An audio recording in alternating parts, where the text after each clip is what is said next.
Un grito de júbilo.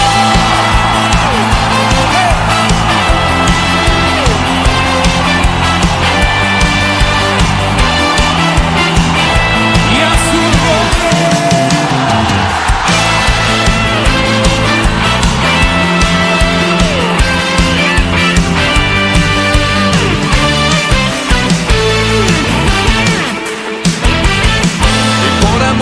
nombre no callaré, por amor a tu palabra no callaré. Tu fuego arde en mí, nadie lo apagará, y por amor a tu nombre no callaré. No, no callaré. Proclamaré tu nombre, poderoso Salvador. No, no callaré. Gritaré tu nombre, majestuoso, gran yo soy. No callaré, no callaré, no callaré, no callaré. No callaré. ¿Alguien puede hacer ruido de alegría?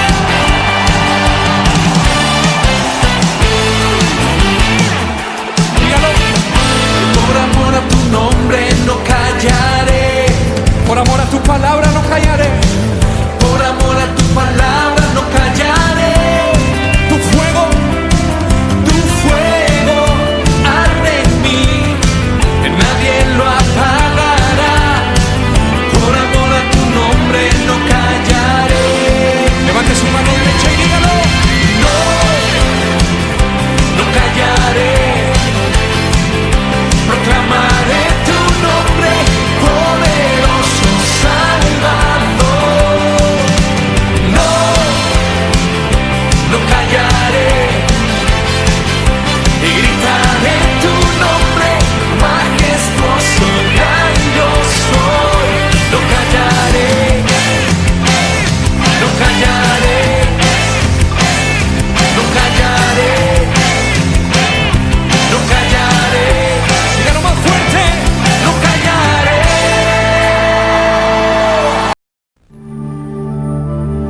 Consideramos un deber serio y una obligación ocuparnos de observar las obras maravillosas del Señor en nuestros tiempos. Sí, para realizar una búsqueda diligente más allá y así proclamar a nuestra posteridad algunos de los grandes actos de nuestro Dios. Robert Heming, 1630-1694.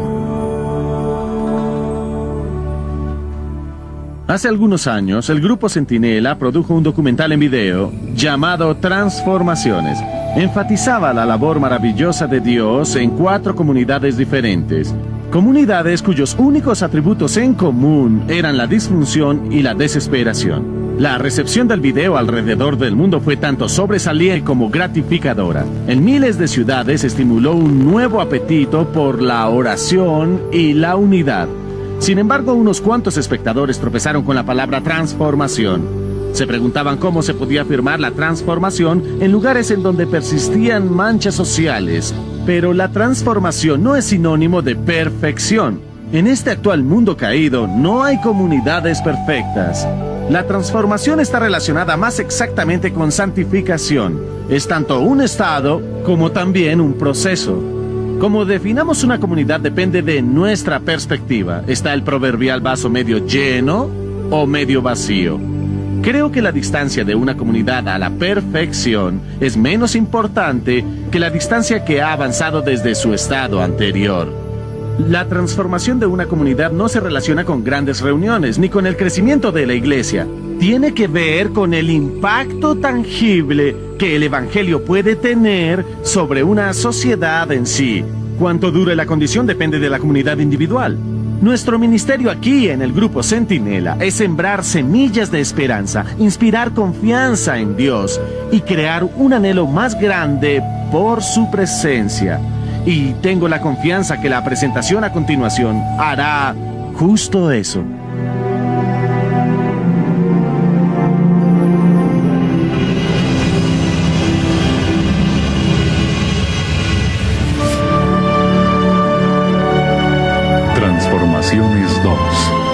gloria se extiende.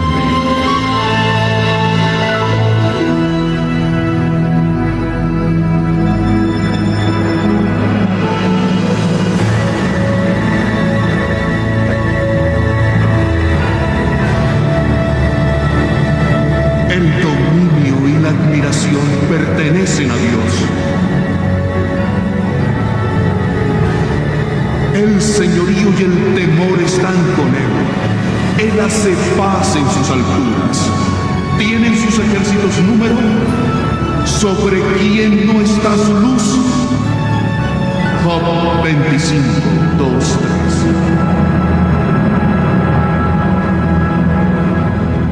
¿Qué es el hombre para que tengas de él memoria? ¿Y el hijo del hombre para que lo visites? Salmo 8:4. Su nombre era Anguatisuac. Esto sucedió hace mucho. No está escrito. Mi abuelo me lo dijo bajo las estrellas. Su nombre era Anguatisuac. Él era el líder espiritual de nuestro clan y ayudó a nuestro pueblo, el Inuit, a formar su pensamiento. Él nos dijo cuando llegó el momento para levantar nuestro campamento y seguir avanzando. Vivíamos en el norte de la gran isla, la que los anglos llaman Baffin.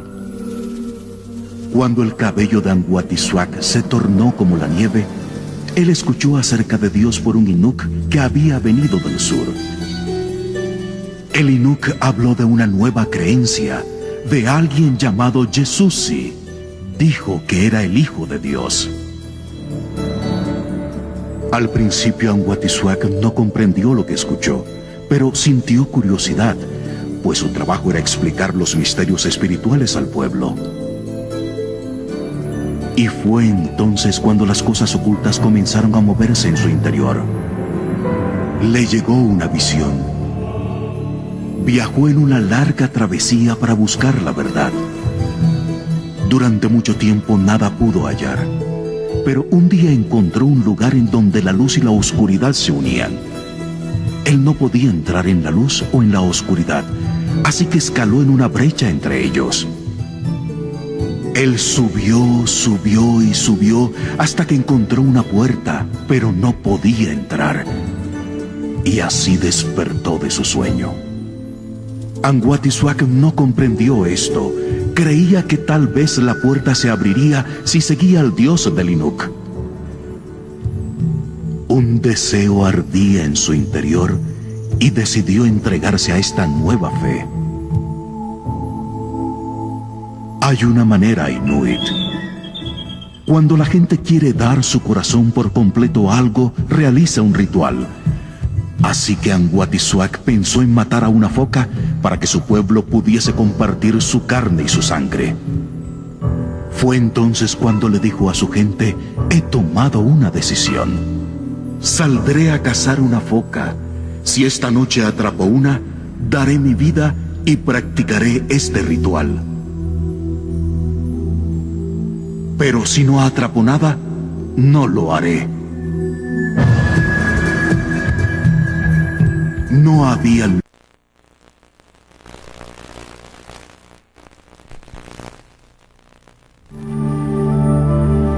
Consideramos un deber serio y una obligación ocuparnos de observar las obras maravillosas del Señor en nuestros tiempos.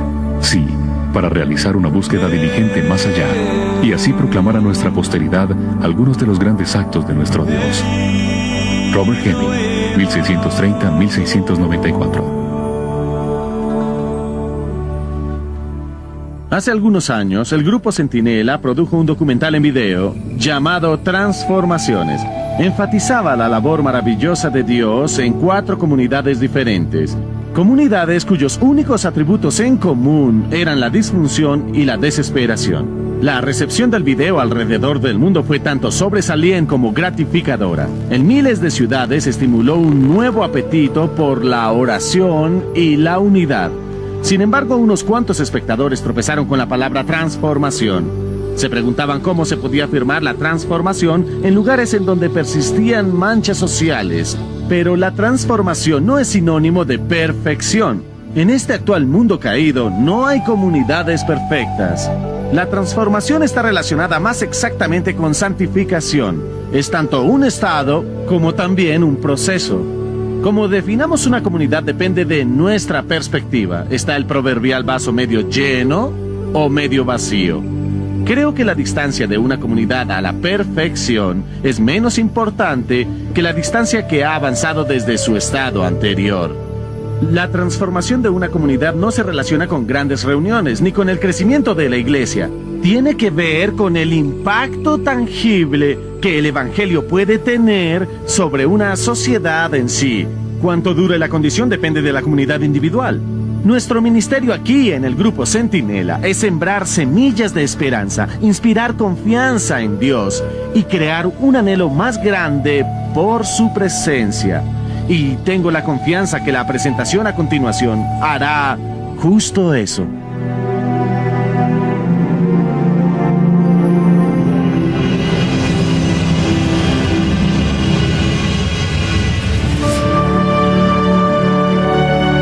Transformaciones 2. La gloria se extiende.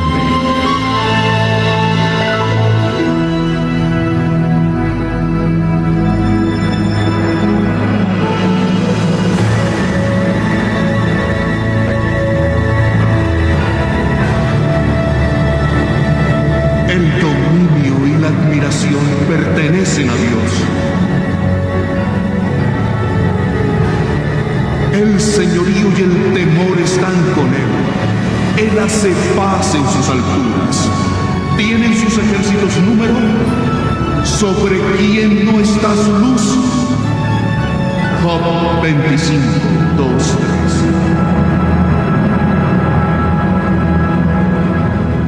¿Qué es el hombre para que tengas de él memoria? ¿Y el hijo del hombre para que lo visites? Salmo 8:4. Su nombre era Anguatisuac.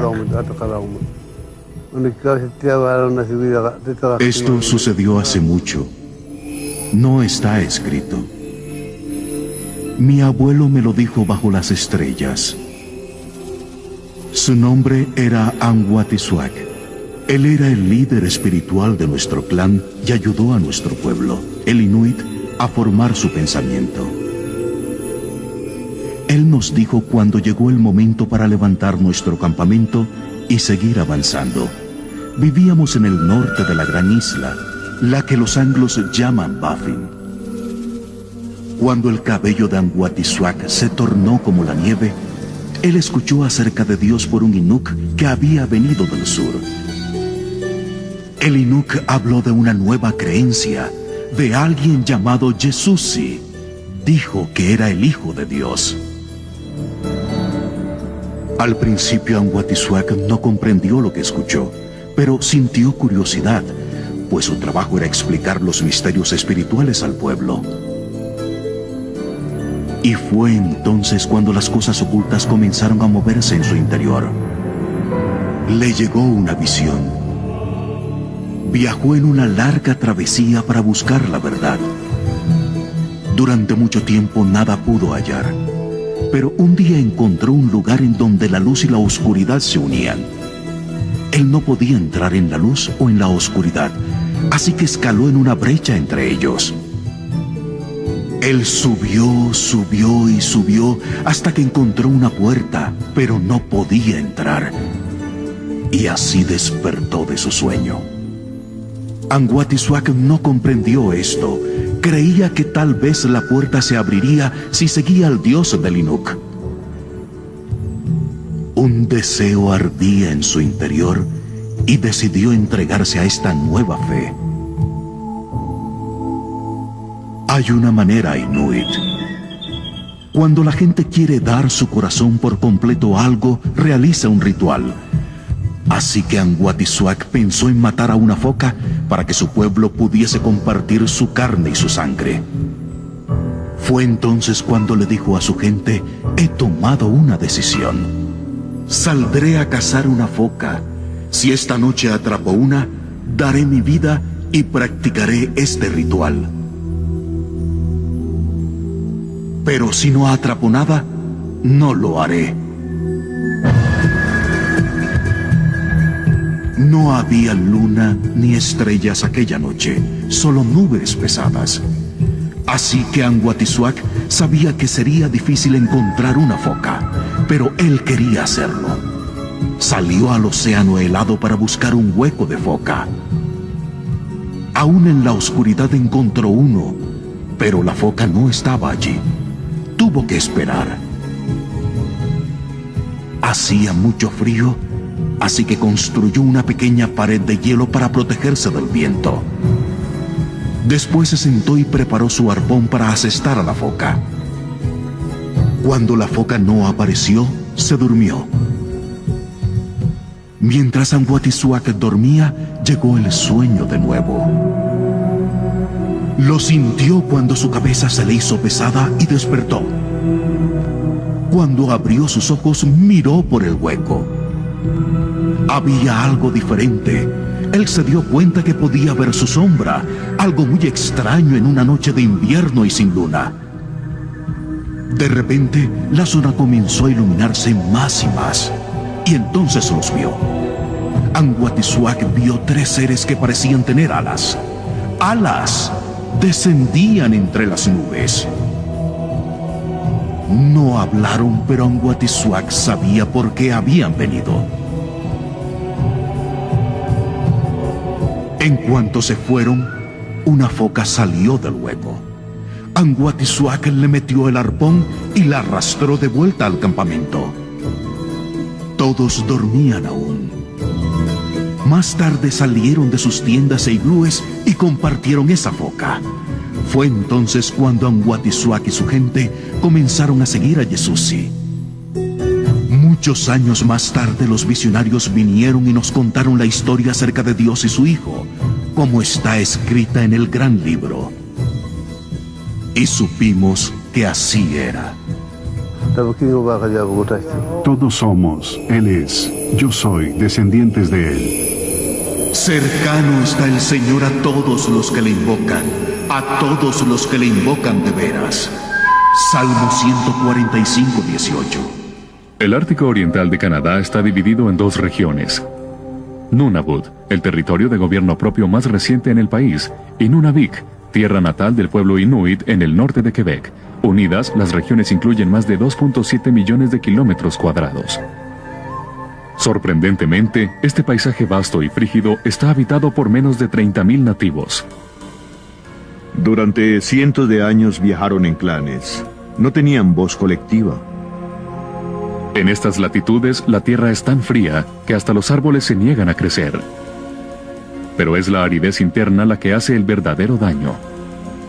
Durante décadas, los inuit han luchado por encontrar su identidad. Despojados de cualquier sentido de pertenencia y propósito, muchas comunidades han descendido hacia el abismo.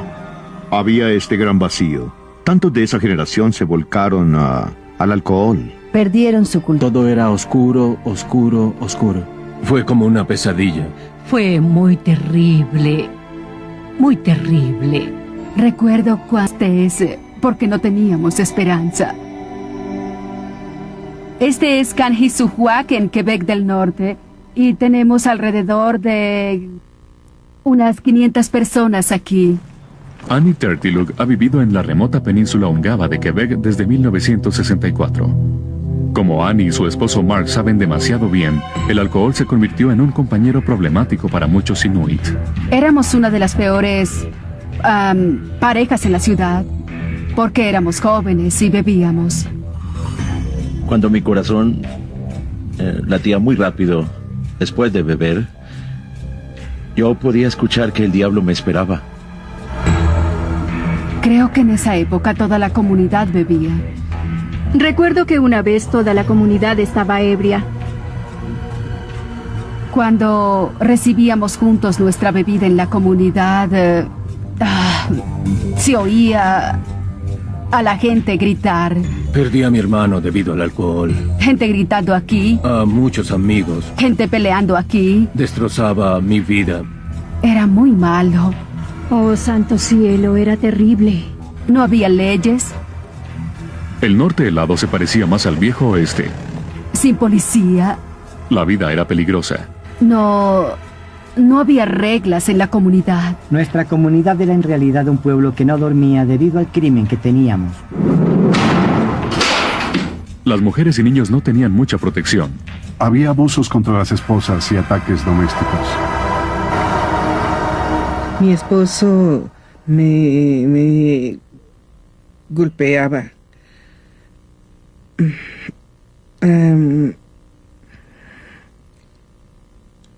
Fue un tiempo difícil. Como muchas esposas inuit, Ejuka Pinguatuk tuvo que equilibrar relaciones con las tareas de supervivencia ártica. No ha sido fácil. Me convertí en cristiana mientras él cazaba y me golpeó por eso. Los abusos sexuales eran otra consecuencia del siempre presente alcohol. La hija de Ejuka, Alice, recuerda el temor que se manifestaba en cada mujer joven. Todos teníamos que protegernos muy bien del abuso sexual. Cuando era joven fui violada. Ese hombre estaba ebrio. Y después que ocurrió eso, ya no me gustaban los hombres. Fue terrible. Mi vida era terrible. Las heridas eran profundas. Y con frecuencia se abrían de nuevo.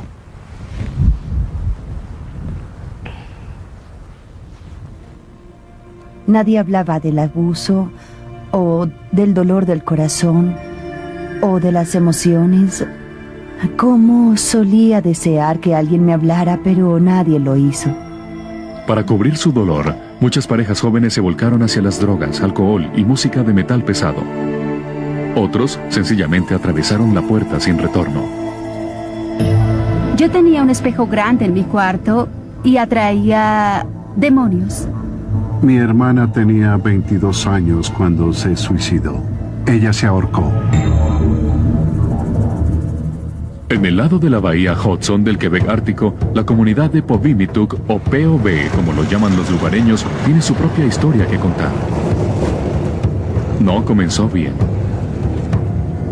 Hacia el verano de 1991, las condiciones en este apartado lugar eran tan severas que un equipo de televisión de la CBC fue traído para investigar. Sus perturbadores hallazgos fueron emitidos ese septiembre en la revista de Noticias Nacional de Canadá, El Periódico.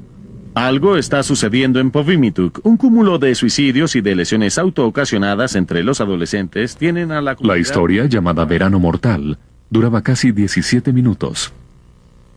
El octavo suicidio de un adolescente en este año. Una estadística espantosa, más de 20 veces el promedio canadiense. Harry Tulugat, padre de 5. Lo primero que viene a la mente no es ¿qué puedo hacer?, sino ¿por qué? ¿Por qué? Yo estaba allí ante el horror que se sentía y que se expresaba en ese momento. Y afuera de la arcada, cada mañana, las drogas favoritas en el lugar, solventes y lubricantes. Sufríamos una enorme epidemia de suicidio de la juventud. Los certificados mortales codifican fríamente la cosecha de este año espantoso. Parecía que había un suicidio cada mes. Después llegó la certeza de que muchos de nuestros hijos sufrían abuso sexual. Cada familia lo experimentaba, era la oscuridad total en ese instante. Y la escena en POV no era diferente a cualquier otra comunidad en el norte. Hasta la tierra volvió su espalda a sus habitantes. En muchas áreas del Ártico Oriental, los caribúes, peces y frutillas una vez abundantes comenzaron a desaparecer. Para un pueblo que ya vivía al borde, la situación era peligrosa. Todos estábamos deprimidos, estábamos perdidos de alguna manera. Parecía que nuestra comunidad estaba maldita.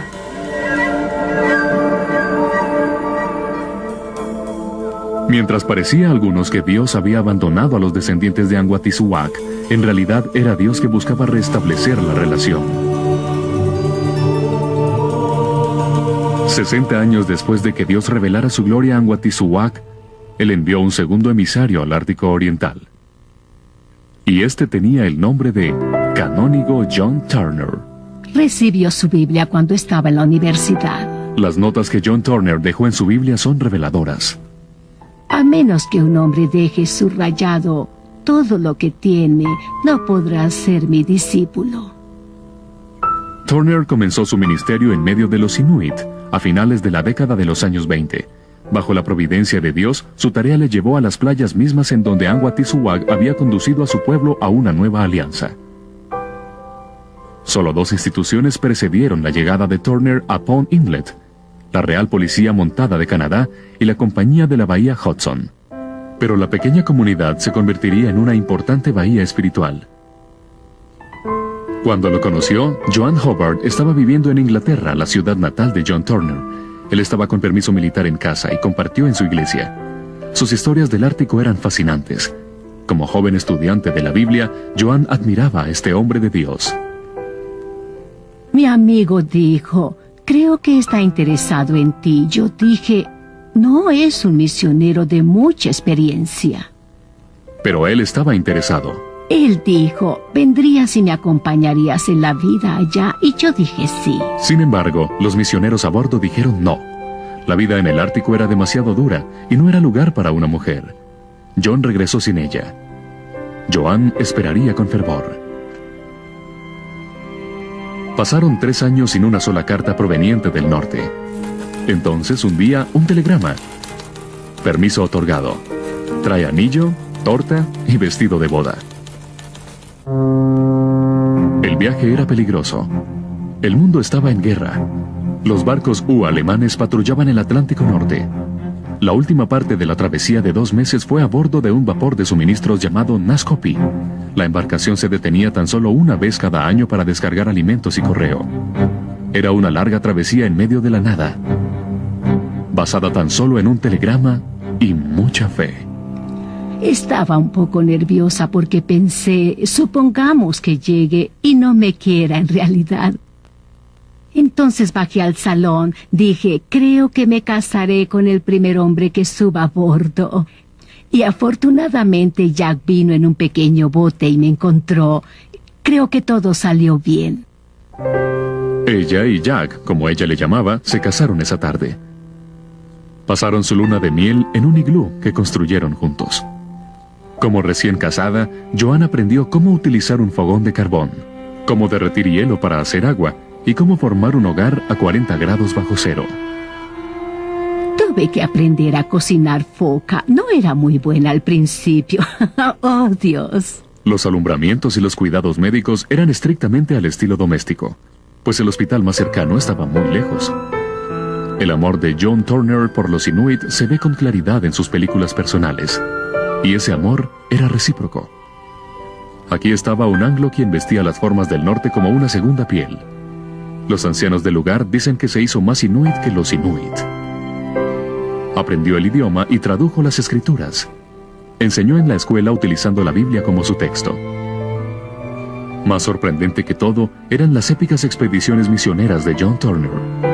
Viajando por trineo y con frecuencia solo, derramó la semilla espiritual a lo largo y ancho de una parroquia más grande que la mayoría de las naciones. Una travesía de 7 meses en el invierno de 1938 a 1939 que cubrió unos 4.500 kilómetros. La iglesia de Turner en Pond Inlet fue la primera de su clase, un ministerio vibrante que continúa hasta hoy. Cada día era especial para ella, porque era la primera vez que ella sabía acerca de la Biblia y de la oración. Lidia era apenas una niña cuando el canónigo John Turner le enseñó el Evangelio. 50 años después, las preciosas verdades todavía aparecen en canciones.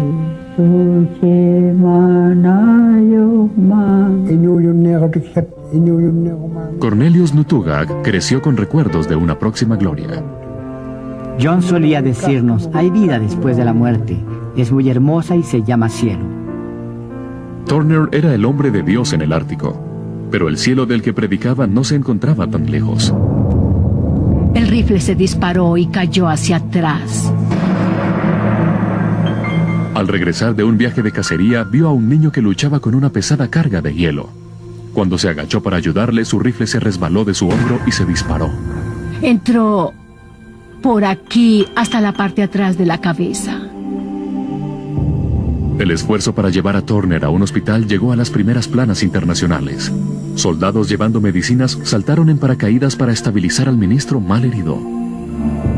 A medida que la parálisis comenzaba, Joan era la enfermera de John día y noche, bañándolo, volteándolo, aplicándole inyecciones. Ella tenía 2 niños y un embarazo de casi 8 meses. Pasarían semanas antes que el hielo pudiera soportar el aterrizaje de un avión de rescate. Los soldados inquietos y hambrientos eran ahora un peso más para Joan. Llegué donde Jack y le dije, no puedo hacer esto más, estoy agotada. Creo que comencé a llorar y él dijo, bueno, son mis huéspedes, debemos hacer lo que podamos por ellos. Cuando John Turner no tenía nada más que dar, daba un poco más. Los Inuit en medio de su llanto rodeaban a los Turner mientras se dirigían hacia el lago helado. Aunque John apenas podía hablar, los lideraba en la oración. Poco tiempo después, el canónigo John Turner murió en un hospital en Winnipeg. 3 semanas después de su sepelio, su tercera hija nació. Joan la bautizó Fe. El otro día hallé la Biblia de mi padre entre los libros de mi madre. Aunque Fe nunca conoció a su padre, él no es un extraño. La hojeaba y me encontré con esto que escribió en la parte posterior. Decidí que a partir de aquel momento no buscaría aprobación alguna, excepto a Dios. ¿Comencé alguna vez una vida de felicidad y santidad? Pero desde ese día hasta ahora he estado contento de vivir solo con Dios. Y de esta forma vi en ello cómo era el corazón de mi padre y cómo siguió lo que Dios le había dicho. John Turner murió mucho antes de ir al Ártico. Él sabía que a menos que una espiga de trigo caiga a tierra y muera, sigue siendo tan solo una semilla. Pero si muere, produce muchas semillas. Esa era su visión. Y Joan también la compartía. Tuve una visión de mucha gente joven que venía por las calles cantando himnos y cosas. Era una visión, pero un día será así. Sí, un día sucederá. Como muchos en la comunidad de Pond Inlet, James Ariak se ve a sí mismo como un descendiente espiritual de Anwa Tisuak y discípulo espiritual de John Turner. La siembra de la palabra alcanzó a nuestros padres y a través de esa siembra la semilla dio frutos. Algo sucedió en febrero de 1996. A lo largo de Pond Inlet, pequeños grupos de intercesores tocaban al cielo con oraciones para traer avivamiento. Brindando inspiración para este logro, había 2 hombres con grandes corazones y rodillas desgastadas: el evangelista ártico Billy Arnakuk y el pastor local Moisés Kayak. Fue cuando la gente condenada se sintió atraída hacia el Señor en gran número. Tenían tanta condenación que sintieron que tenían que limpiar sus casas. Los caminos de herradura que conducían a la vieja iglesia de John Turner de repente se vieron congestionados con desesperadas personas de la ciudad. Parecía que todos querían deshacerse de sus drogas ilícitas, pornografía y música de metal pesado. Llegaban como una inundación. Teníamos un gran bote, un bote de basura donde cada noche frente al altar lo llenaban, seguían llenándolo y llenándolo. Cada noche iban al basurero y lo quemaban. Después de 5 noches, el basurero estaba lleno. A medida que líderes de la comunidad consideraban incinerar los objetos que quedaban, ellos recibieron apoyo de una fuente inesperada: la Real Policía Montada Canadiense. Tenían una fogata, aproximadamente allá en donde está el témpano. La Real Policía Montada brindó hasta apoyo logístico. Dijeron, podemos hasta brindar gasolina para quemar la basura. Casi toda la comunidad vino para la quema.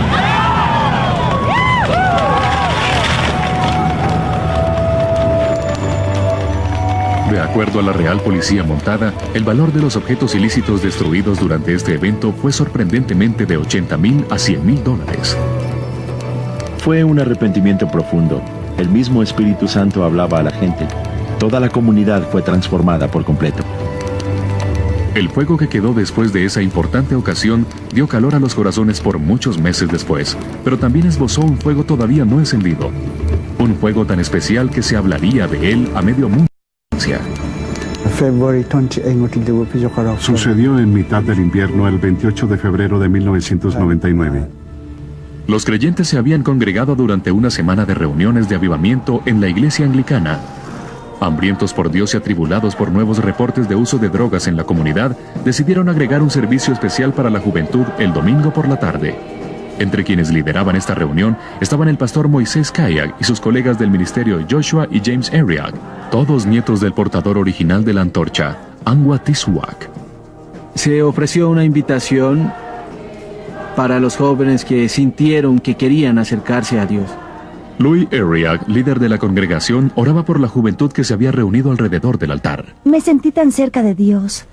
Él me daba ese versículo que dice: benditos los puros de corazón, porque ellos verán a Dios.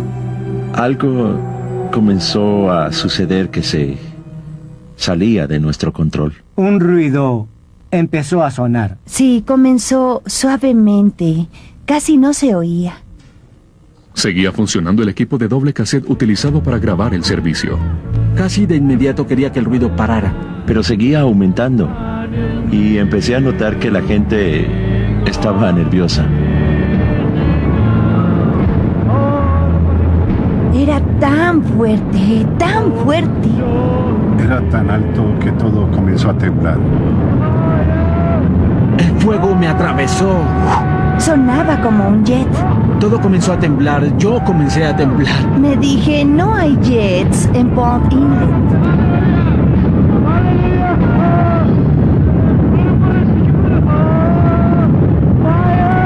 Por eso también se estremece mi corazón y salta de su lugar. Oíd atentamente el estrépito de su voz y el sonido que sale de su boca.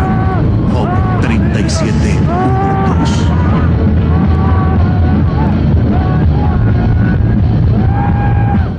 18 meses después de esta visita extraordinaria, era evidente que el momento todavía tenía poder.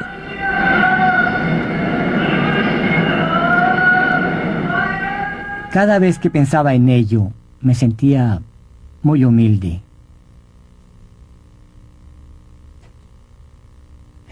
Pensando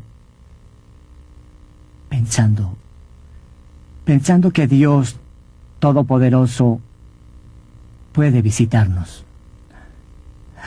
Oh, Dios. Cuando el pastor Moisés Kayak escuchó por primera vez el rugido grave, se acercó al panel de control de sonido de la iglesia para ajustar los controles. Probé esto, aquello y no se detuvo. Cuando todos estos esfuerzos fallaron en corregir la situación, él rápidamente se volvió hacia el control principal. Cuando esto también falló, cerró el sistema por completo. Sin embargo, el sonido y la grabación continuaban. No ha debido grabarse. Es solo por el milagro de Dios. Él se sintió completamente humilde, al punto en que quería continuamente presentarse ante Dios, arrodillarse y a través de la oración, pedir limpieza del corazón para ser puro para Él.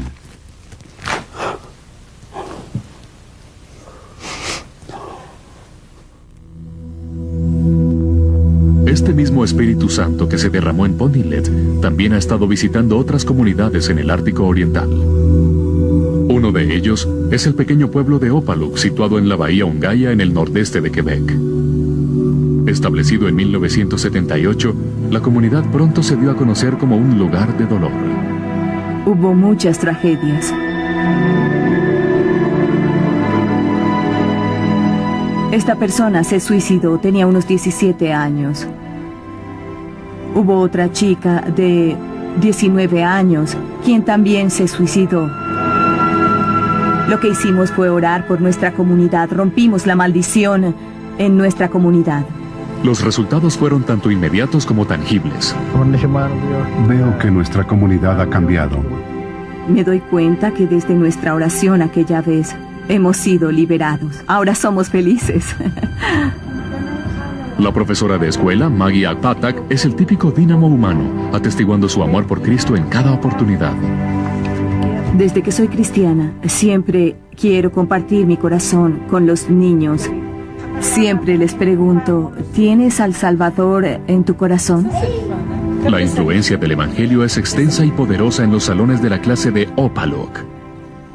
Comenzamos esta mañana con la oración de nuestro Señor. Sylvie Susie, del sur de Canadá, es una profesora secular por contrato. Creo que la mayoría de los niños son muy religiosos. De acuerdo a Maggie, esa descripción puede ser limitada. Todos han sido salvos, todos han nacido otra vez. Ese es 40% de la población actual de Opaluk y todo su futuro. Las cosas también progresan en POV. El residente de mucho tiempo y pastor del lugar, Elias Isalualuk, es testigo feliz del cambio. En 1996, esta comunidad revivió gracias al Señor. La comunidad entera era verdaderamente sorprendente. Una vez más, una clave importante fue la oración unida y ferviente. Tener un corazón abierto a Dios fue lo único necesario. Y después el Espíritu Santo se derramó sobre la comunidad y los lamentos en la iglesia.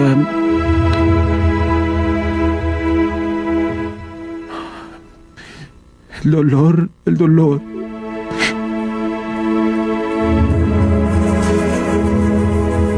Todo ese dolor se elevó como incienso ante Dios. Y los cielos se abrieron. Veíamos resultados, muchos resultados, buenos resultados. El nivel de suicidios ha descendido por completo. De hecho, el crimen a todos los niveles ha disminuido. Tenemos un Dios todopoderoso y misericordioso, y las familias se han estado sanando durante estos últimos 6 o 7 años. Ha sido maravilloso ver el movimiento de Dios en nuestra comunidad. Aunque es tentador detenerse para celebrar el trabajo de Dios en POV y Opaluk, la historia no termina allí. Maravilloso ver cómo Dios se mueve. No solo en POV, sino en todas las comunidades. Desde que la gente comenzó a salvarse, es una historia diferente. La hoja de mi vida está limpia, gracias a Jesús. Fíjense, Dios está salvando a esta gente que creíamos que nunca podría ser cambiada. Lo encontré. Es un gran Dios. De verdad hallé un gran Dios. Los corazones y las relaciones han sido sanados. He visto hombres arrepentirse públicamente por haber abusado de sus esposas e hijos. Mi esposo me ha ayudado en este momento. Él ha cambiado mi vida. Muchas personas han sanado de estas heridas, en especial mujeres. Dios las está utilizando hoy. Dios está cambiando comunidades. Jesús fue la respuesta a todos sus problemas. Comunidades completas, es sorprendente. No toda comunidad en el Ártico está al mismo nivel, pero creo que ahora no hay una en donde no esté sucediendo algo. Todo cambió, sencillamente todo cambió. Está extendiéndose por todas partes. El fuego del Señor se extiende. Puedes visitar cada comunidad, te pueden decir la misma historia. Huactec, Kanutsukohotso, Kanutsujuak, and Kujuak, Aupaluk, Pubuntuk, Norsalute, Clyde River, Arctic Bay, Ponilet, Lake Hopper, Testiyak is starting, Call Hopper, Kanutsualujuk is starting. Oh. Lo que veo es muy hermoso. El Evangelio también ha comenzado a infiltrarse en la arena política. De acuerdo a Roger Armbruster, misionero durante mucho tiempo en el Ártico, Dios está creando a una nueva generación de líderes nativos que no es tímida para declarar el gobierno de Cristo. Este mazo está hecho con el colmillo de un narwhal. Es el símbolo de la legislatura de Nunavut e ingresa a la legislatura cada vez que se reúnen para las negociaciones oficiales. En un papel dentro de este mazo está escrita la oración del Señor: venga a nosotros tu reino, hágase tu voluntad así en el cielo como en la tierra. Algunos alcaldes han abierto sus cámaras de consejo para reuniones de oración 2 veces a la semana. Ellos saben que esta reunión sin Dios no será buena, así que Él siempre está incluido en todo. Como dice la Biblia, cuando los justos gobiernan, el pueblo se regocija. Dios ha tocado a la tierra misma. La tierra ha comenzado a producir y a ser productiva. Hace 20 años no habían caribúes y desde ese tiempo han regresado. Hasta los peces en los lagos comienzan a aumentar y la tierra está comenzando a producir pequeñas plantas. Estamos tan bendecidos. La esperanza que una vez invadió el corazón de un cazador solitario de focas, ahora es evidente en iglesias, salones de clases y cámaras de consejos a lo largo del Ártico Oriental. Es un recordatorio que el amor de Dios no es solo profundo y persistente, sino también lleno de propósito. No es característico de Dios el tomar una parte de la tierra que el hombre desprecia diciendo, ¿qué valor puede tener esa tundra ártica helada? Y Dios dice, utilizaré esa parte de la tierra para glorificarme. Una vez tuve una visión de gente joven cantando y alabando al Señor en las calles. Algún día pasará. Sucederá un día. Escucha, voz de tus atalayas. Alzarán la voz, juntamente darán voces de júbilo, porque ojo a ojo verán que el Señor vuelve a traer a Sión. Isaías 52.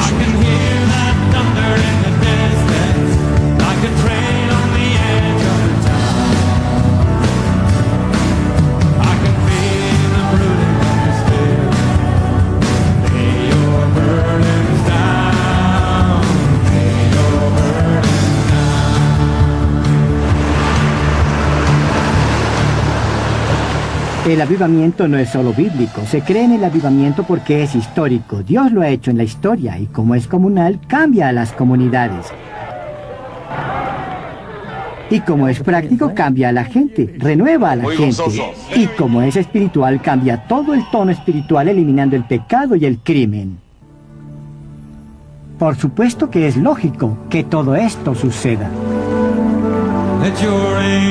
Puesto que el avivamiento es histórico, hay lecciones, hay principios, hay verdades para ser recobrados. La transformación social a un nivel regional es inusual, pero no es una aberración. Como lo revela la historia, ocurrirá cuando quiera y donde quiera que se le dé espacio al Espíritu de Dios. Al igual que el Ártico, las lejanas Hébrides de Escocia resuenan con historias de lo sobrenatural. Y al igual que en el lejano norte, esta armada rocosa y azotada por el viento parece un lugar poco probable para ser visitada por Dios. Sin embargo, los cielos se han proyectado sobre esta antigua tierra con una regularidad sorprendente. Estas visitaciones han sido llamadas avivamientos, pero son diferentes a cualquiera que alguno de nosotros haya experimentado.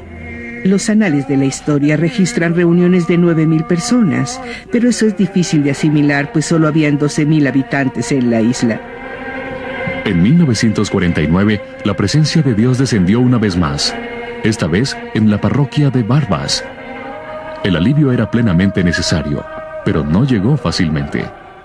El orgullo religioso y el legalismo habían creado divisiones profundas dentro de la iglesia.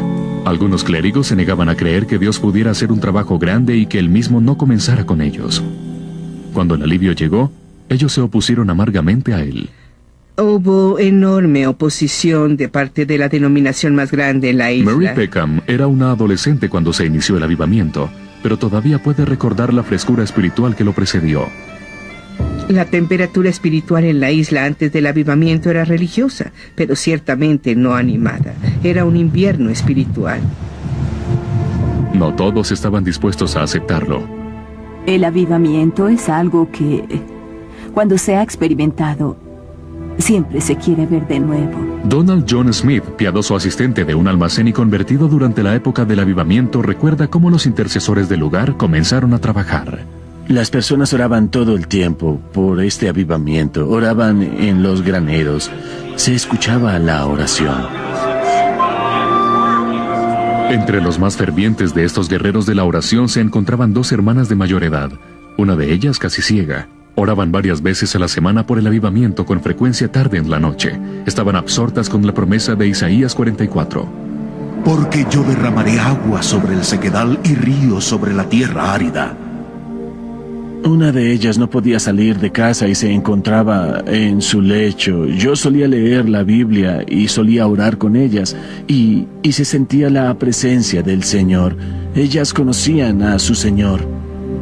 Retados por la fe de estas piadosas mujeres, 7 líderes de la iglesia se reunieron para orar en un granero cercano. Durante meses le rogaron a Dios que alimentara un apetito mayor por su presencia. Ese fue el momento que definió los comienzos del avivamiento. Era a mediados del año 1949. A medida que los ancianos continuaban su trabajo en el granero, comenzaron a percatarse de luces en graneros y granjas cercanas encendidas hasta tarde en la noche. Algunas nunca se apagaban. El apetito de las personas por Dios había superado su deseo de dormir. Los ancianos se dieron cuenta que sus oraciones habían sido respondidas. Era una comunidad que oraba. Sus rostros con lágrimas. Había tal expectativa, tanto deseo. Sus oraciones eran de penuria, oraciones de dolor. Tanto anhelo que Dios viniera. Y Dios respondió. Sin nada más que lo demorara, Jehová se acercó. La noche previa algo muy significativo había sucedido. En la atmósfera de la casa había algo bastante extraño, casi fantasmagórico. Sentimos este poder y después hasta los platos estaban temblando. Era como si el Señor hubiese descendido con un viento poderoso. La casa tembló con el poder de la oración y la presencia del Señor. Y la gente temía porque este era un suceso sobrenatural. La gloria Shekinah de Dios descendió sobre la comunidad. Una luz tangible, sobrenatural, rondaba alrededor de muchas de las granjas. Las luces se encendían en las casas. El glorioso Señor brillaba en los alrededores. Todos estaban sorprendidos, no decían nada. ¿Qué podían decir? Estad quietos y conoced que soy yo, Dios. Es todo lo que dijimos. Alrededor de las 4 de la mañana, una muchedumbre de varios centenares de personas se reunió afuera de la estación de policía de la comunidad. Muchas personas habían viajado desde aldeas vecinas atraídas por un... Caminando en la vía principal, rogaban a Dios en voz alta que tuviera misericordia de ellas. Se tendían sobre el camino para que Dios se apiadara de ellas. Era como si nos encontráramos en la eternidad. Temas eternos, las cosas eternas eran muy, muy reales. Una figura clave en el avivamiento que se desarrolló fue el reverendo Duncan Campbell, un predicador fogoso de la Iglesia Libre Unida. Se lanzaba arriba y abajo del púlpito, el sudor resbalando sobre su rostro. Oh, mi querido pueblo, escucha. El secreto del Señor lo guarda quien le teme. Las salas de reunión estaban llenas. Igual número de incrédulos vino. Muchos venían de todas partes de la isla. La iglesia estaba colmada. Las personas se sentaban en las ventanas. Y tantos afuera. Oh, sí, muchos afuera. Puedes hacer a una comunidad consciente de las cruzadas, decía el fogoso avivador. Pero solo Dios puede hacer a una comunidad consciente de Dios. Verás que la presencia de Dios pone el programa en vuelo. No un evangelista, ni un esfuerzo especial, nada organizado sobre las bases del esfuerzo humano, pero sí la conciencia de Dios, que ha atrapado a toda la comunidad. Pronto el movimiento del Espíritu de Dios se sintió en otras islas, incluyendo Harris, Bernera y Tyree. Pero el avivamiento de Lewis del norte fue el que Jean Blanchard mejor recuerda. El año fue 1957.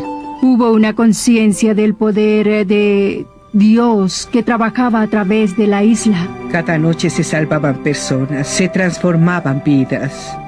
Solo podíamos decir Dios descendió. A medida que las noticias del avivamiento se diseminaban, varios reporteros llegaron a la isla para el tiempo de Navidad. Al llegar a su hotel, eran escoltados rápidamente al bar por el propietario. Decían, miren, todo este alcohol está aquí. Explicó que la gente no venía, iban a las reuniones. Las reuniones de avivamiento arruinaron sus ventas. Se escuchaban quejas similares alrededor de la isla. El estilo de vida cambió, no hay duda de eso. Las tabernas de la aldea desaparecieron gradualmente, una a una. Con el poder del avivamiento, se afectó a toda la comunidad. No se podía ser indiferente a lo que sucedía. Era como si hubiese un dosel de conciencia de Dios sobre la isla. Hubo una transformación completa y la gente en el mundo lo sabía. Dios había llegado. Esa era la respuesta.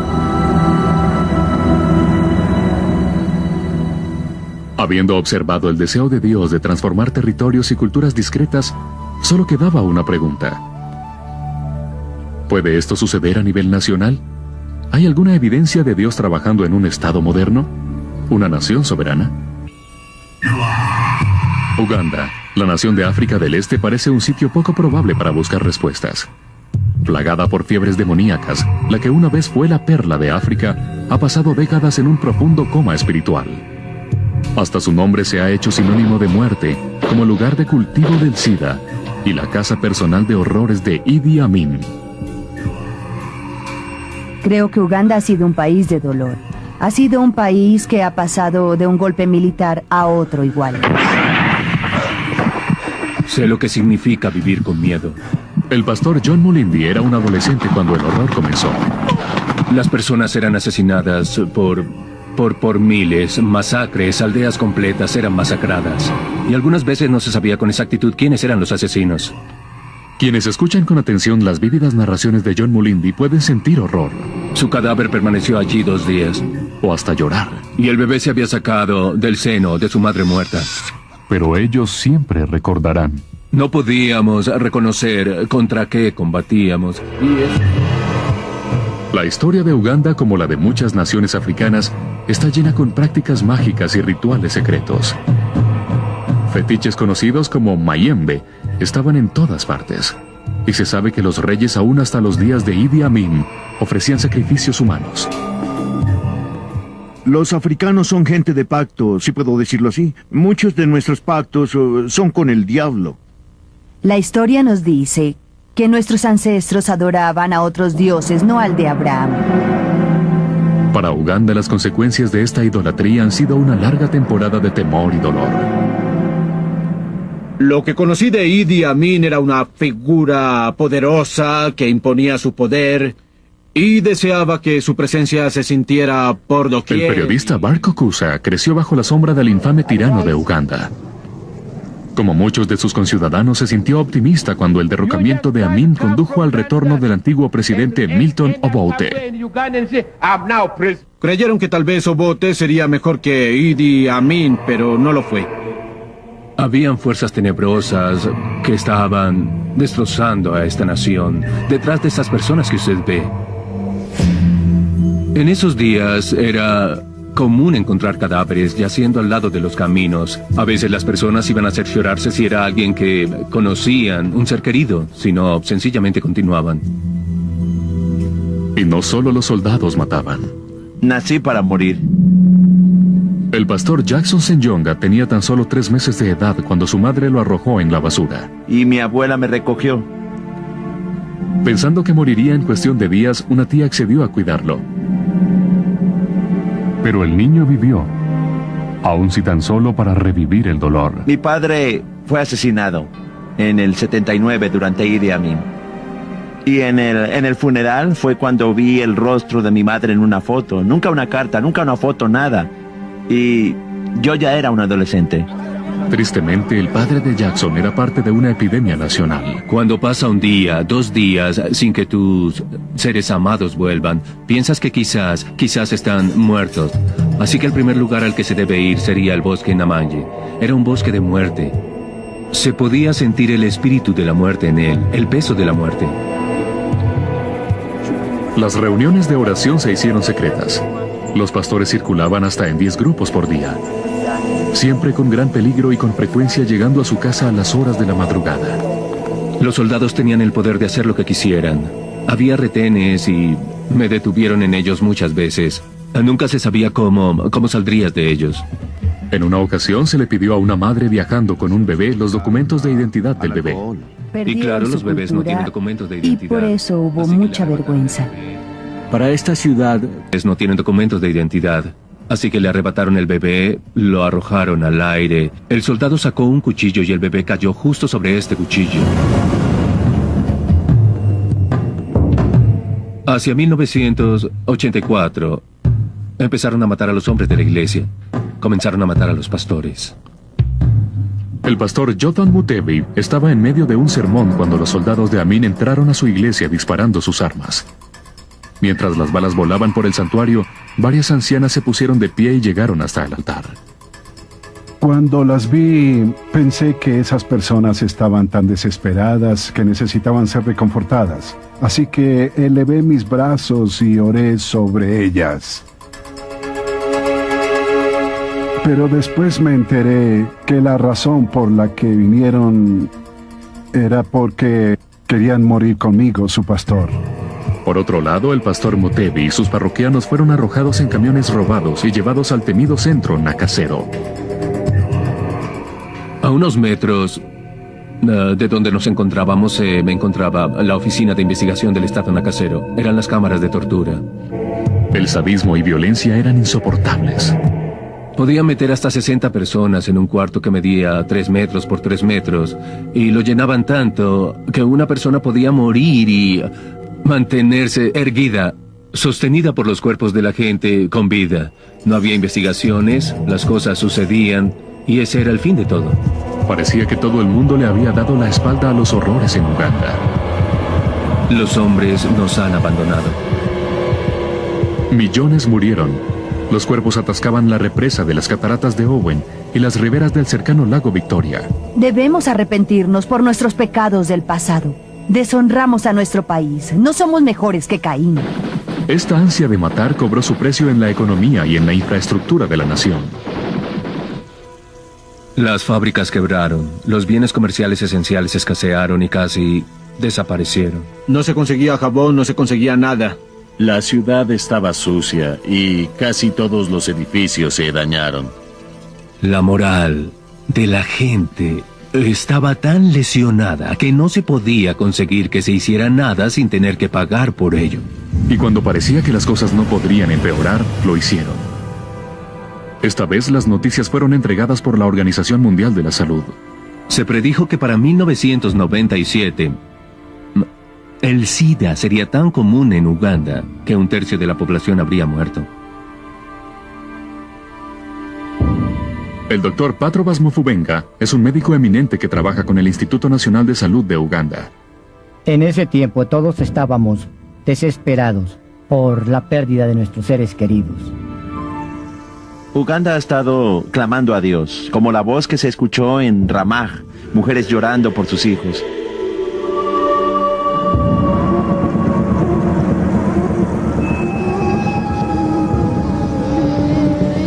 Se hizo muy común un dicho que decía, el Dios de Uganda se ha ido a dormir. En medio de la noche, este anciano se puso de pie y apuntó con su bastón a los pastores y dijo, ¿en dónde está el Dios del que predican? El Dios del poder, el que responde las oraciones. ¿Qué le ha hecho a Uganda ese Dios? Parece que Dios nos odia. Invoqué en mi angustia al Señor y Él me oyó. Desde el seno del Seol clamé y mi voz oíste. Entonces dije, desechado soy de delante de tus ojos, mas aún veré tu santo templo. Cuando mi alma desfallecía en mí, me acordé del Señor y mi oración llegó hasta ti en tu santo templo. Y comenzaron a orar día y noche, día y noche, día y noche. Y vino a través de mucho llanto, de mucha espera. Hubo momentos en que tuvieron que ir a los pantanos y permanecer en el agua, ocultos entre las cañas de papiros. Pasaban allí todo el día y tal vez salían en la noche. Entonces se reunían y todos oraban. Era una oración profunda y desgarradora. Yo soy el hombre que ha visto aflicción bajo el látigo de su enojo. Todos nuestros enemigos abrieron contra nosotros su boca, hasta que el Señor mire y vea de... Buscaré a Dios hasta que Él responda a mis oraciones. Y si no va a responder, prefiero morir buscándolo. Esto recapacitaré en mi corazón, por lo tanto esperaré. Por la misericordia del Señor no hemos sido consumidos, porque nunca decayeron sus misericordias. Nuevas son cada mañana, grande es tu fidelidad. Y la presencia de Dios descendía a medida que la gente clamaba a Dios. se manifestaría al ojo físico como una nube pesada de neblina colgando sobre la gente. Cuando entrabas a una reunión eras atrapado por ella y sabías que entrabas a algo que es tangible.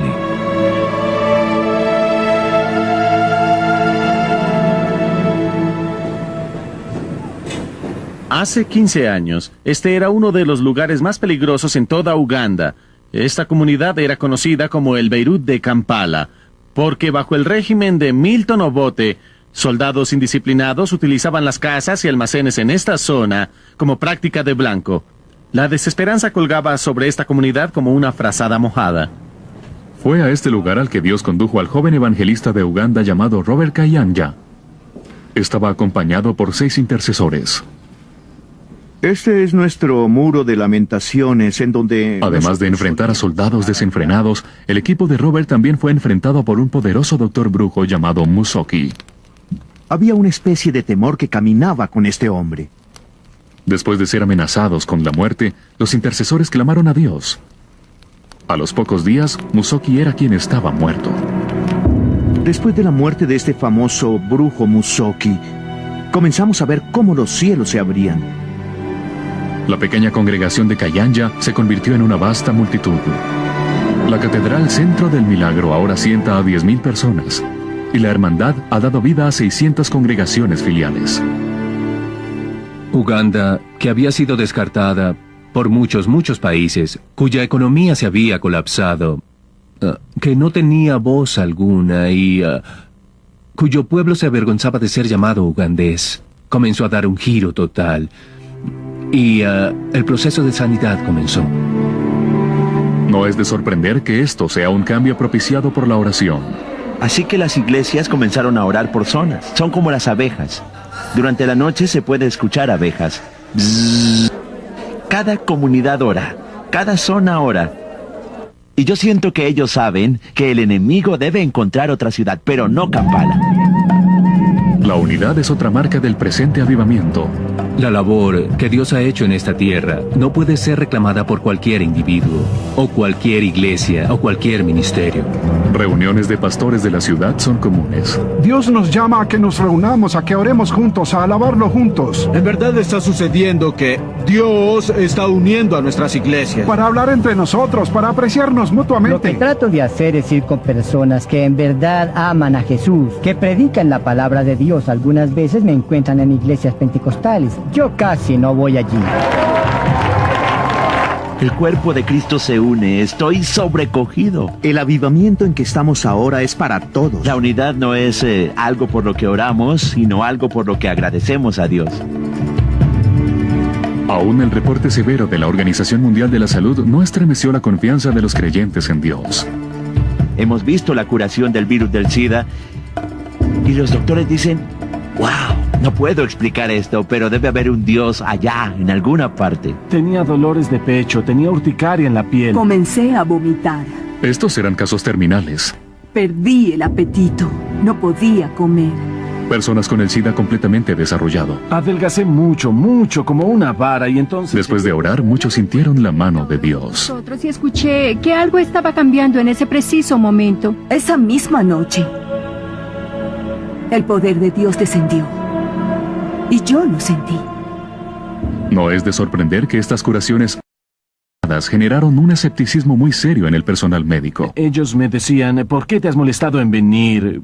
Tu estado y tu apariencia muestra que tú eres una víctima. Y yo no. Pero con el tiempo, este escepticismo se tornó en sorpresa.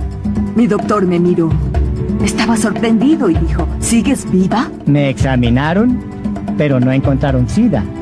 Leyeron mi nombre, Ruth Migagua, VIH negativo. Y me dijeron, eres un VIH negativo, no reactivo, no hay virus en tu cuerpo. Entonces los demás síntomas comenzaron a desaparecer uno a uno.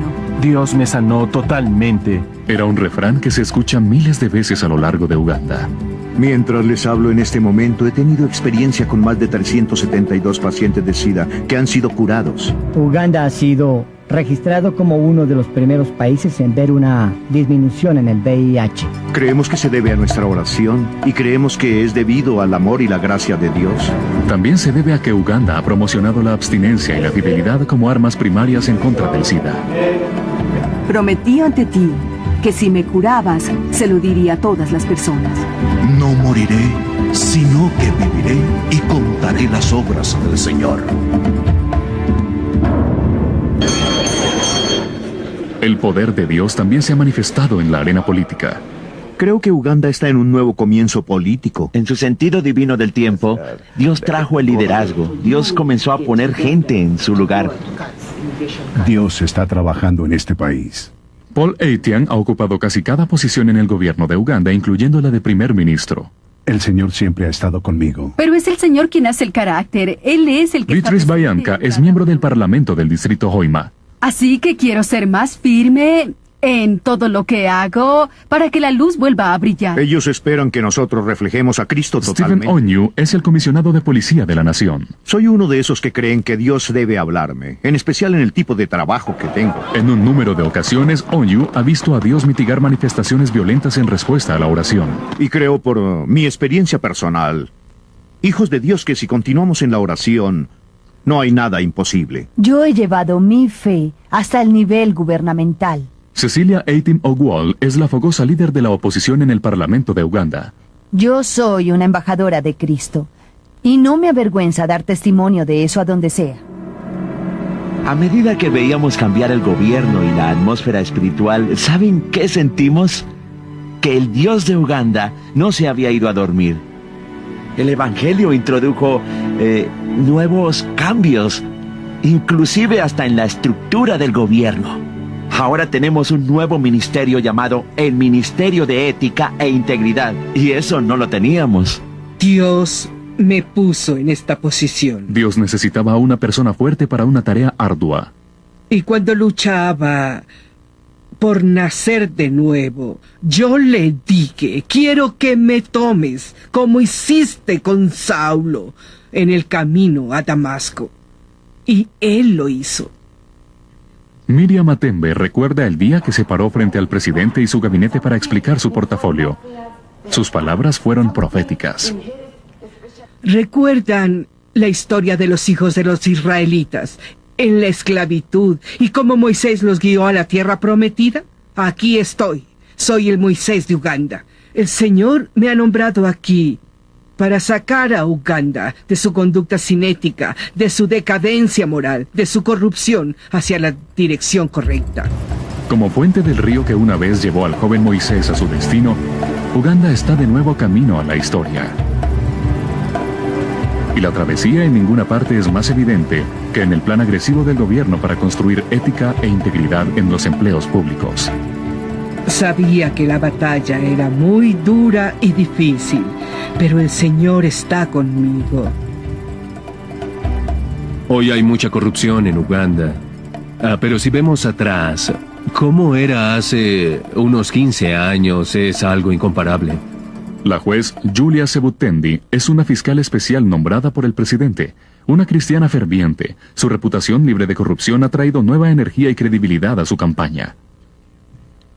Ha sido un impacto para toda la nación. La gente ha temblado, aún los más importantes. Estos archivos están llenos para refrescar nuestra memoria. Ella es lo que es porque nació de nuevo, porque ha defendido su terreno. Ver que hoy las personas regresan al lugar de integridad es sorprendente.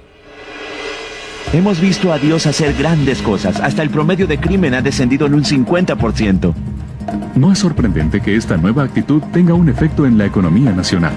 Mientras las cosas siguen siendo duras, hay señales positivas por todas partes. Se había anunciado que la economía colapsaría y no ha colapsado, sino que se ha ubicado entre las 3 de más rápido crecimiento en África. Y las iglesias de Uganda crecen aún con mayor rapidez que su economía. Y pasamos de 7 personas a 2,000 personas en tan solo 2 semanas. Nada mal para un joven que una vez fue arrojado a la basura. Hoy es sorprendente. Hemos tenido 5 servicios el domingo en la mañana y nuestro promedio es de 20,000 personas. Y hoy les digo, Nuestra iglesia no es la única iglesia que Dios hace crecer. Hay avivamiento. En nuestras iglesias hay avivamiento. Eso es lo importante. Cada día en Uganda se inicia una nueva iglesia o un ministerio. Una vez que nos hayamos liberado del pecado de nuestro pasado, entonces debemos enfocarnos en el propósito de Dios.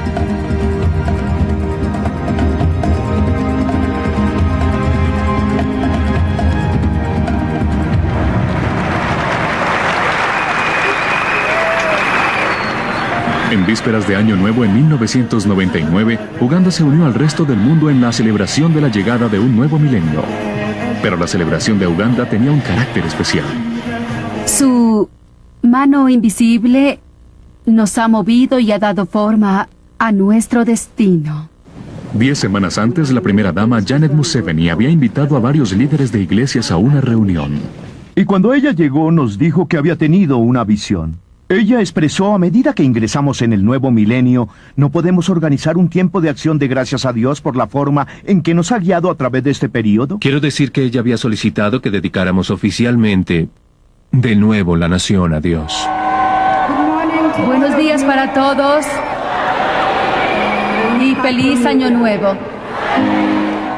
Así que en la presencia del presidente y de la primera dama, hicimos un pacto con Dios entregándole la nación durante los siguientes 1000 años.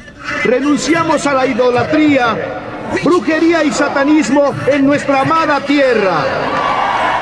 La alianza, que incluía las firmas del presidente y de la primera dama, era sorprendentemente explícita. Somos conscientes de haber puesto a otros dioses antes que a ti, Señor, y que los hemos adorado. Se leía como un pasaje del Antiguo Testamento. Hacemos un pacto por nuestra nación Uganda, para los propósitos de Dios y del Señor Jesucristo. Amén.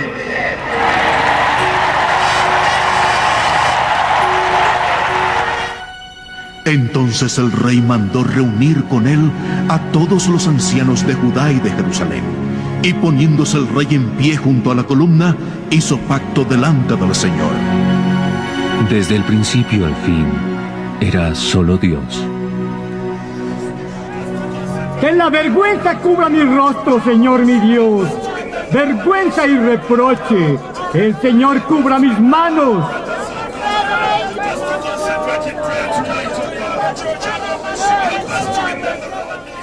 Observando estas asambleas fervientes, uno es confrontado por una ironía gloriosa. Dictadores trataron una vez de destruir la fe de la nación, evitando que la gente entrara a las iglesias. Los edictos y candados tan solo sirvieron para recordar a los creyentes que la iglesia nada tiene que ver con edificios. Cuando la fe de Uganda salió al aire libre, a los estadios de fútbol, a bancos, hoteles, hasta a las oficinas parlamentarias, esta floreció. Jesús está a la diestra diciéndole al Padre: Padre, estoy listo para Uganda. Y Uganda, que una vez solía ser la perla de África, ahora estaba lista para brillar de nuevo. Es sorprendente para personas que vivieron en ese momento ver lo que está pasando ahora. La vida ha llegado. Hay un nuevo rey que reina sobre la nación de Uganda. Uganda como nación está lista para Dios. Es sorprendente. En verdad es un milagro. Nadie puede negarlo. No hubiera sido posible de no ser por el Señor.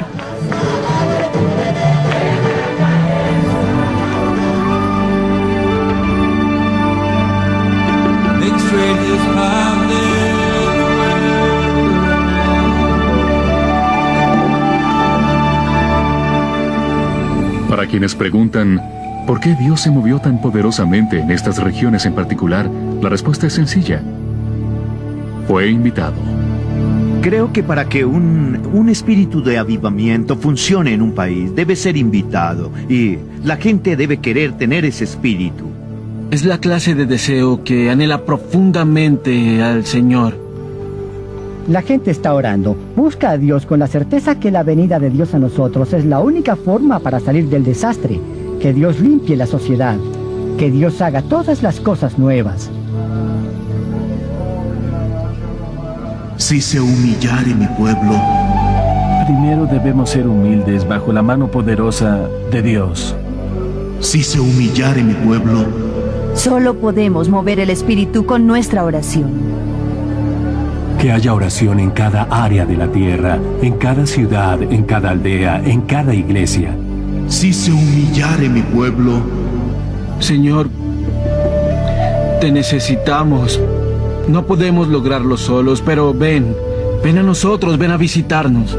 Si se humillare mi pueblo, Hay un precio a pagar por el avivamiento, la oración, las lágrimas de arrepentimiento. Padre, oramos para que puedas realizar la cirugía en los corazones de la gente, Señor. Nuestro corazón le interesa a Dios, más que cualquier cosa. Retira el corazón de obstinación, el corazón de la incredulidad. Él se siente atraído por los puros de corazón. Y Padre, danos un corazón que te ame, gran Señor mi Dios. entonces yo iré desde los cielos. Dios escuchará las oraciones de su pueblo, oraciones fervientes. Él las escuchará. Él te escuchará y tú conocerás la fidelidad de Dios. Perdonaré sus pecados. Desde que conocimos a Jesús personalmente, Dios hace una gran diferencia. Ahora tenemos esperanza. Sanaré su tierra. Han ocurrido milagros y creemos que Uganda nunca volverá a ser la misma. Dios es tan bueno. He visto realmente la transformación de esta comunidad por el poder de Dios. Habrá un momento cuando todo el mundo experimentará naciones que llegan a la madurez. Naciones que llegan a la realización de sus propósitos. Esa época está tan cerca.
Transformaciones 3 empieza contigo.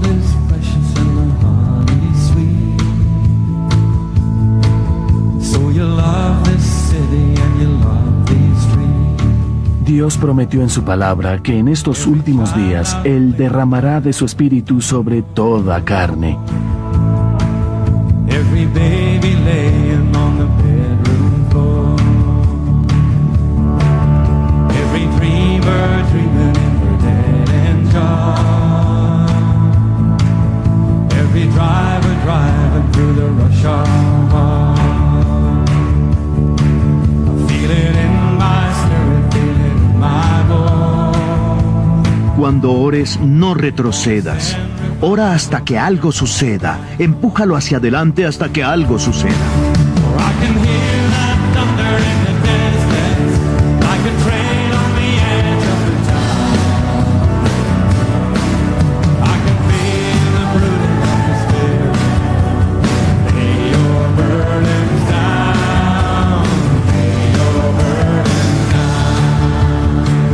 El mensaje es: no duermas.